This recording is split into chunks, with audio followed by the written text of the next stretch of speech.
আমরা যখন পড়তে থাকি খরার আগুন লেগে, রবীন্দ্রনাথ আসেন তখন কালবৈশাখী মেঘে।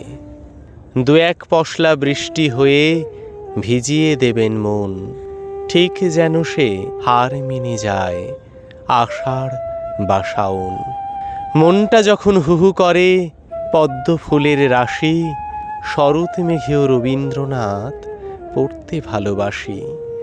হেমন্ত যায় শীতের বেলাও, কখন ফাগুন মাসে ফুলের আগুন হয়েই আসেন শিমুল বা পলাশে। 12 মাসের ঠাকুর তিনি, যান না বিসর্জন, দুঃখ সুখে পাশেও থাকেন প্রাণের আপনজন।